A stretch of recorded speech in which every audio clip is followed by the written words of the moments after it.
My husband kissed my shoulder, then quietly stepped aside. He'd had his moment. Now he was letting me experience what would unfold next. The room stayed quiet, but I felt the shift. Near me, they were ready. He leaned in once more, his voice low and steady. Enjoy. Before we start, please take a second to like this video and hit subscribe. It's fast, easy, and your simple support goes a long way in helping this channel grow. It truly makes a difference. Thank you for being here. Now, let's begin. He held nothing back, his body pressed close, deep into the rhythm, breath catching with every movement. The sheets were twisted beneath us, damp and clinging. My legs tightened around him. I didn't want to let him go. He kissed me, slow, intense, like he was pouring himself into that moment. His hands stayed firm at my waist, gripping like I might vanish if he didn't hold tight enough. It was building, his focus, his effort, the way he gave everything he had. And when it ended, he collapsed beside me, chest rising fast, skin flushed and damp. I stared at the ceiling, still catching my breath. But deep down, something was still turning, still burning. I turned to him, body aching in all the right ways. Again? I whispered. His eyes opened slowly. He smiled, soft and tired. Give me a second. He tried. He really did. He kissed my shoulder, dragged his fingertips down my spine, rolled over, climbing back into the space between us, slower this time, his lips pressing into my neck. I welcomed him again, matched his movements, stayed with him, urging him on with my body, but I could feel it, the hesitation in his rhythm, the way his breath started to falter, his strength slipping, muscles fighting to keep pace. Still, I held him close, kissed his cheek, his jaw, his mouth. It's okay, I whispered. He looked at me with both apology and effort in his eyes, but I wasn't disappointed, because I loved him, and he was trying. He was still with me, still warm, still close. But within me, something else remained. Not doubt, not emptiness, just hunger. Not because he did something wrong, but because I was never done. He brought it up the next morning. I was in the kitchen, nursing my second cup of coffee, still wrapped in his t-shirt from the night before. He walked in, hair a mess, eyes half awake, but there was something focused in his expression, something unfinished. He leaned on the counter, watching me a little too long before speaking. You ever feel like I'm not enough? The question landed softer than I expected. Not defensive, not insecure, just open, curious. I met his eyes. That's not it. He nodded slowly. But you're still hungry after. I can feel it, see it. I didn't answer right away, just held the rim of the mug, warm between my hands. It's not about you, I said eventually. You give me everything. I feel that. I love that. He stepped closer. But it's still not enough. I looked at him, really looked. There wasn't shame in his voice, just truth, and maybe something else, something deeper he hadn't said out loud yet. I took a breath. I don't want more because you're lacking. I want more because I just do. He nodded again, thoughtful. And if there was a way to give you that, without losing what we have, would you take it? I didn't move, didn't answer, but I didn't look away. That was enough. He reached across the counter and took my hand, his fingers curled gently around mine. And even though he didn't say it, I felt it. He was already thinking about how. 2 days later, he came home from work with 5 men I'd never met before. No warning, no explanation. They walked in behind him like they belonged there, smiling politely, nodding as they slipped off their shoes, coats already half unbuttoned. I stood in the kitchen, still holding a half-chopped onion. Dinner's not ready yet, I said. That's okay, he replied, setting his keys down. They're not here for dinner. The 5 men sat around the table casually, like they'd done it 100 times before. They didn't talk much, just small comments, Work, traffic, something on the news. But I felt it, the way their eyes kept finding me. Not in a rude way, not even bold, just watchful. He opened a bottle of wine, poured a glass, brought it to me. "You okay?" he asked. I nodded, but it came out late. He touched my waist gently, held me there for a second, then leaned in and whispered, "They're here for you." I barely had time to react. The words were still hanging in the air. "They're here for you," when my husband stepped in and kissed me. Not a soft kiss, not hesitant.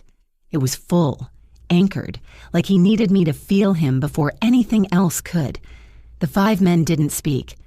They sat across the room, spread out along the far wall past the open kitchen. The low light caught their faces, curious, focused, unreadable. Their eyes never left me. My husband's hands moved slowly. One slipped beneath the edge of my shirt, the other settled at my waist. He lifted the fabric over my head with practiced ease. Then, with quiet certainty, he reached behind me and released the clasp with a subtle flick.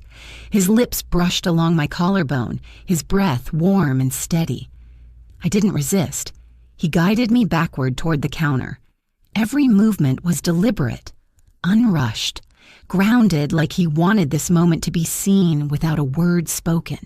Then, in one slow motion, he eased my layers away piece by piece until the softness of fabric was no longer between us.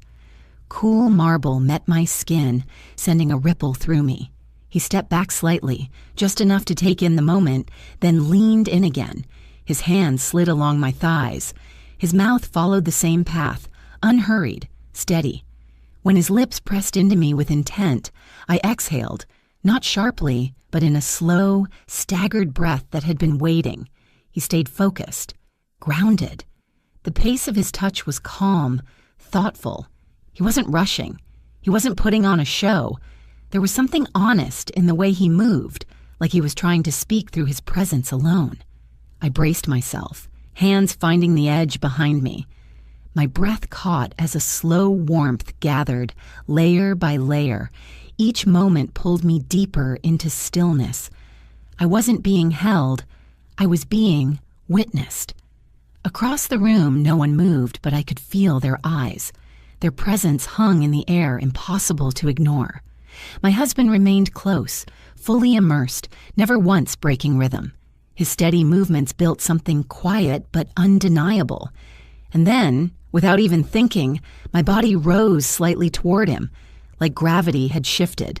When he finally pulled back, he rose slowly, his lips brushing my stomach, then my chest, then the hollow just beneath my jaw. He helped me turn, gently guiding me to rest against the countertop. My body followed his lead. My arms settled, my back shifted into an arch, my breath steady, but shallow. That's when I saw them. The 5 men, no longer still. They adjusted in their seats, jackets unfastened, postures shifting. There was no rush, no need for words. The energy in the room had shifted, focused, intentional, quiet in its weight. My husband moved behind me, his hands returned to my hips, grounding me. He leaned in, his pace deliberate. I felt the strength in his hold, the way he moved in close, steady and sure. His breath warmed my neck, and the tension between us came to life. I moved with him, matched his rhythm, let the pressure build slowly between us. I felt his focus, his presence, like he wanted to leave no part of this unspoken. I was his, and he wanted them to see that, even now, and I let them. A soft sound escaped him, low, weighted. Then he slowed. His forehead rested against my shoulder, his breathing still deep. His hand slipped from my waist with care, trailing down my sides. He stayed close a moment longer, then stepped back. I stayed where I was, still, grounded, buzzing beneath the surface. Across from me, the 5 men stood, one by one. No chaos, no urgency, just motion with purpose.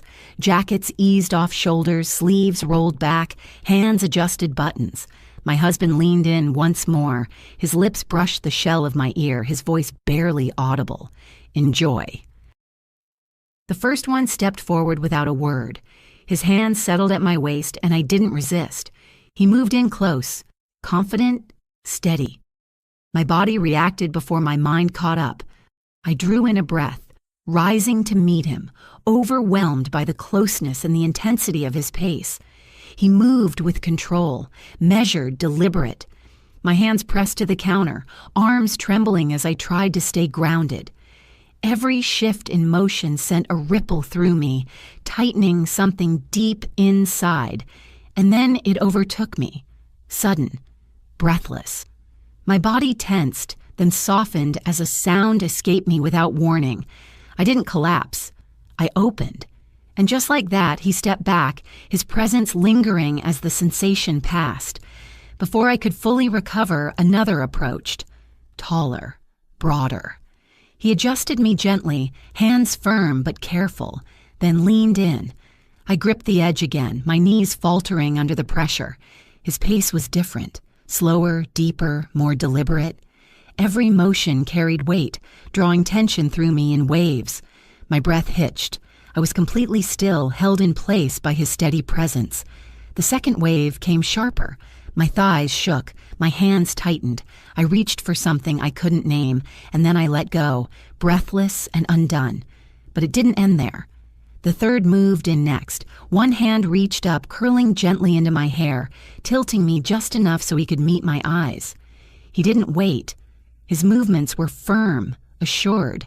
My breath caught in short bursts. My body jolted with each rise of pressure, but I didn't pull away. I leaned into it, fully. Not because I had to, but because I needed to. It overtook me again. Louder, more intense. A sound tore from my chest as the pressure unraveled everything. He steadied me as I shook in his hold, keeping me grounded while the moment passed. They weren't done.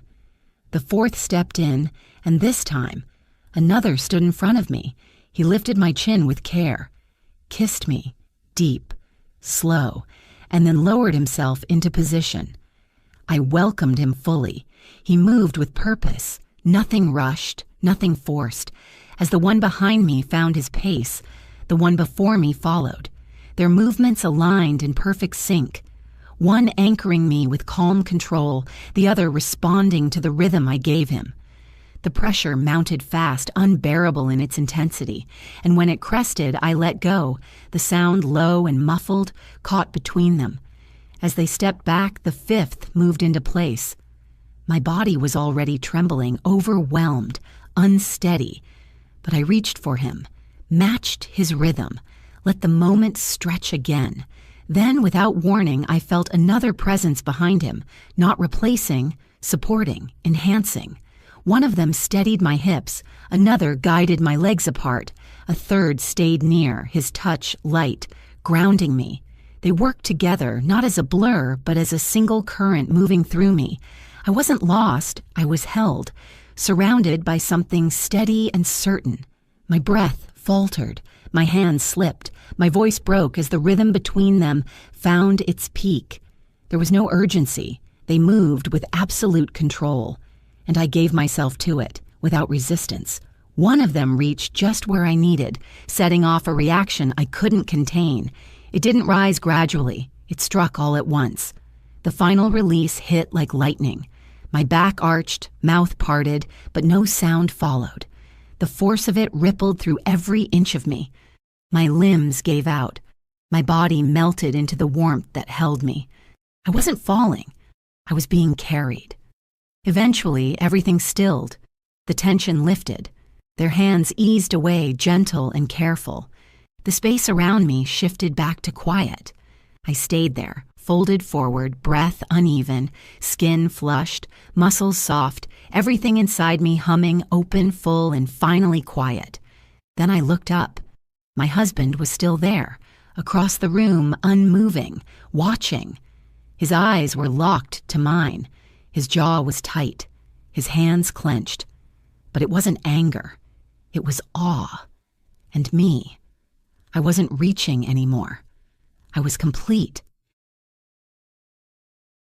Not every man is willing to let someone take his place, but some do, and it changes their relationship forever. So tell me, if it meant giving her what she needed, would you let it happen? I'm genuinely curious to hear your thoughts in the comments. Before you leave, please like, subscribe, and click the bell icon to support the channel, and make sure you don't miss what's coming next. Thanks for watching. See you soon.